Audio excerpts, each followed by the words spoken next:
بسم اللہ الرحمن الرحیم صلی اللہ علی النبی الامی الرؤوف الرحیم۔ محترم سامعین و ناظرین، السلام علیکم ورحمۃ اللہ وبرکاتہ۔ امید کرتا ہوں کہ آپ خیر و عافیت سے ہوں گے۔ محترم سامعین، سوشل میڈیا پر اور ہماری نیشنل میڈیا پر ایک انتہائی افسوسناک خبر چلی۔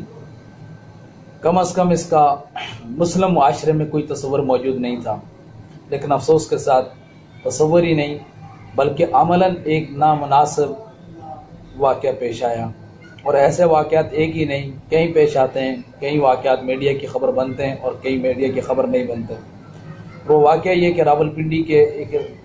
راولپنڈی میں ایک نوجوان نے اپنی اہلیہ کے ساتھ مل کر اپنی والدہ پر تشدد کیا۔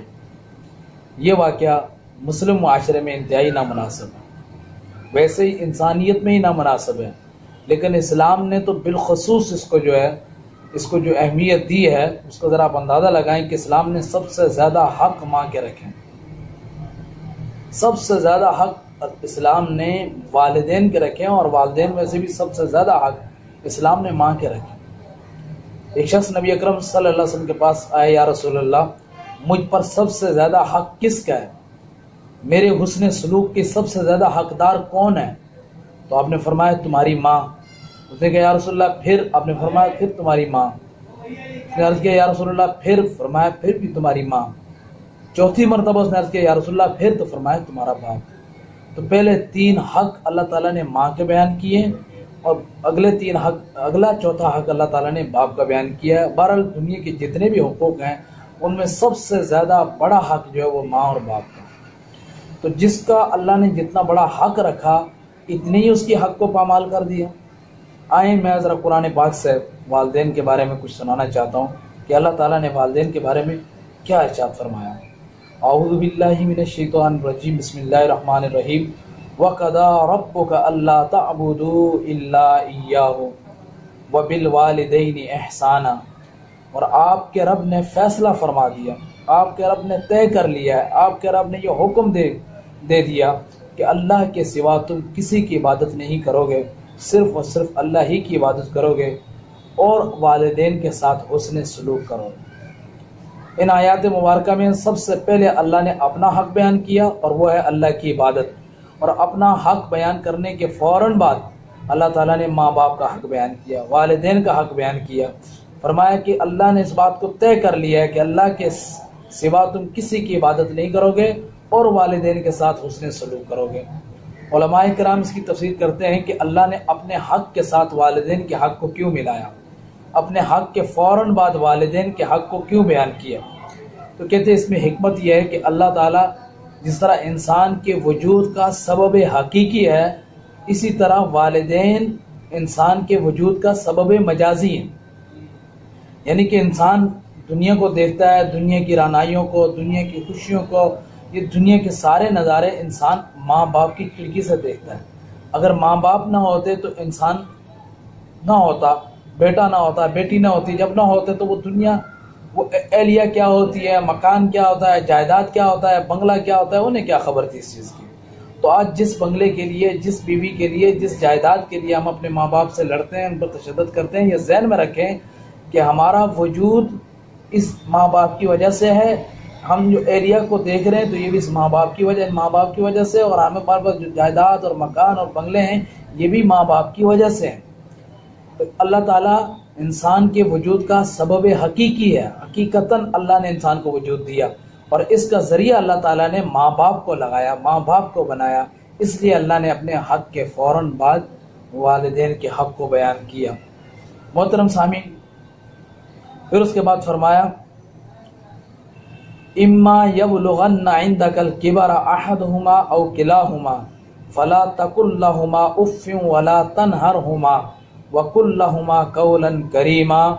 فرمایا کہ اگر تمہارے پاس وہ بڑھاپے کو پہنچے، یعنی کہ اللہ تعالیٰ تمہیں یہ سعادت نصیب کرے کہ تمہارے والدین تمہیں بڑھاپے میں ملیں، وہ دونوں ملیں یا دونوں میں سے کوئی ایک ملے۔ اگر تم اپنے والدین کو بڑھاپے کی حالت میں پالو، دونوں کو یا دونوں میں سے کسی ایک کو پالو یا دونوں کو پالو، تو فلا تقل لہما اف، تو ان کے سامنے اف بھی نہیں کرنا.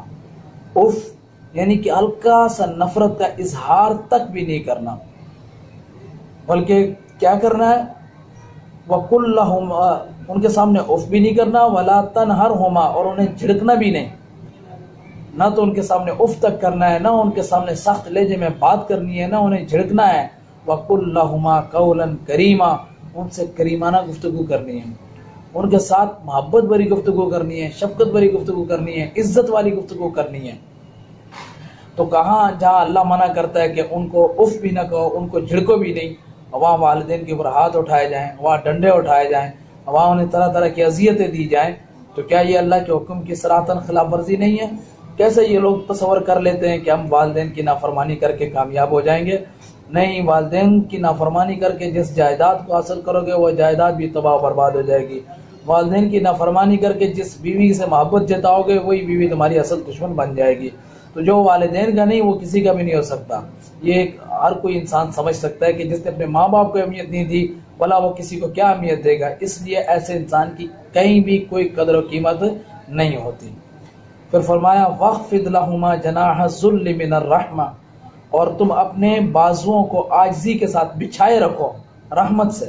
وَخْفِضْ لَهُمَا جَنَاحَ الذُّلِّ، تم اپنے بازوؤں کو رحمت کے ساتھ، عاجزی کے ساتھ، رحمت کے ساتھ بچھائے رکھو. یہاں جو قرآن پاک کا انداز ہے نا، یہ تو کوئی قرآن پاک کو یا عربی کو سمجھتا ہو تو وہی اس کی گہرائی کو سمجھ سکے گا. بہرحال میں آپ کو سمجھا دوں تھوڑا سا جو ہو سکتا ہے. وَخْفِضْ، جھکا دو، لہما، ان دونوں کے لیے، جناح الذل، عاجزی انکساری کے ساتھ، بازوؤں کو، پروں کو. جناح کہتے ہیں پر کو، اور پر ہمیشہ پرندے کے ہوتے ہیں کیونکہ وہ اونچی پروان چڑھتا ہے، اونچا اڑتا ہے. تو یہاں انسان کے تو بازو ہیں، پر نہیں ہیں. تو حکم تو یہ ہونا چاہیے تھا کہ انسان اپنے بازوؤں کو بچھا دے، لیکن اللہ نے مراد بازو ہی ہیں، لیکن لفظ جو استعمال کیا وہ پر کا استعمال کیا. تو اس کا کیا مطلب ہوا؟ اس میں کیا گہرائی ہے؟ اس میں کیا اشارہ ہے؟ اس کا مطلب یہ ہے کہ تم کتنی اونچی پرواز چلے جاؤ، تم کتنے ہی اونچے عہدے پر کیوں نہ چلے جاؤ، تم بہت ہی اونچی اڑان اڑو اپنے مال سے، دولت سے، عہدوں سے، منصب سے، تم جتنی مرضی اونچی پرواز اڑو، لیکن والدین کے سامنے تم جھک جاؤ. تم مفتی ہو، والدین کے سامنے جھکو. قاضی ہو، والدین کے سامنے جھکو. افسر ہو، والدین کے سامنے جھکو. تم زمانے کے پیر ہو لیکن اپنے ماں باپ کے پیر نہیں، ان کے سامنے عاجزی اور انکساری کے ساتھ جھک جاؤ. اور اس میں بھی رحمت شامل ہونی چاہیے، دو نمبری نہیں شامل ہونی چاہیے. اس رحمت کے ساتھ جو ہے اپنے والدین کے سامنے جھک جاؤ. پھر فرمایا وَقُلْ رَبِّ ارْحَمْهُمَا كَمَا رَبَّيَانِي صَغِيرًا، اور تم ہمیشہ اللہ تعالیٰ کی بارگاہ میں دعا کرو کہ اے اللہ تو ہمارے والدین پر اسی طرح رحم فرما جیسے انہوں نے ہمیں بچپن میں شفقت اور رحمت کے ساتھ پالا ہے. تو محترم سامعین اکرام، یہ قرآن مجید کے اندر چند آیات جو والدین کے بارے میں تھی میں نے آپ کے سامنے پڑھ کر سنائی ہیں. تو ہمیں اپنے والدین کی خدمت کرنی چاہیے. باپ کی ناراضگی میں اللہ کی ناراضگی ہے، اور باپ کی رضا میں اللہ کی رضا ہے، یہ ایک حدیث پاک ہے. اور ماں کے قدموں کے نیچے جنت ہے، یہ حدیث پاک ہے. تو اس کا مطلب یہ نہیں ہے کہ ماں کے قدموں کے نیچے زمین کھودو تو جنت مل جائے گی. ماں کے قدموں کے نیچے جنت ہونے کا مطلب یہ کہ تم ماں کی خدمت کرو، تم ان کی ضروریات کو پورا کرو، ان کے لیے تم اچھا سوچو، تم ان کی خدمت کرو، ان کی کہا مانو، تو پھر تمہارے لیے جو ہے اللہ جنت عطا فرمائے گا، تمہیں جنت عطا فرمائے گا. دعا ہے کہ اللہ تعالیٰ ہمیں اپنے والدین کی خدمت کرنے کی توفیق عطا فرمائے، اور ایسے بدبختوں سے اللہ تعالیٰ ہمیں بچائے کہ جو اپنے والدین پر تشدد کرتے ہیں. سنا ہے کہ اس کو گرفتار کر لیا، بہت اچھا کیا اس کو گرفتار کر لیا. ایسے شخص کو عبرتناک سزا دینی چاہیے. اور یہ یاد رکھے اولڈ ہوم کا تصور مسلم معاشرے میں ہو ہی نہیں سکتا، اس لیے کہ جو باپ رحمت کا سایہ بن کر اپنے والد کے اوپر ہے، جس ماں کے قدموں کے نیچے جنت ہے، کیسے ممکن ہو سکتا ہے کہ اس کے لیے اولڈ ہوم ہو؟ نہیں، وہ گھر میں رہے. اور حکومت کو قانون بنانا چاہیے کہ جو اپنے والدین پر تشدد کرے، ان سے جائیداد زبردستی ہتھیانے کی کوشش کرے، اگر غریب سے غریب والدین کچھ بھی دینے کے لیے نہیں ہے اس کے پاس، تب بھی اگر اس کی اولاد اسے اولڈ ہوم میں چھوڑ کے آتی ہے تو اس بچے کو 6 سال جیل میں ڈال دینا چاہیے جو اپنے ماں باپ کو اولڈ ہوم کے اندر چھوڑ کے آتا ہے. والسلام علیکم ورحمۃ اللہ وبرکاتہ.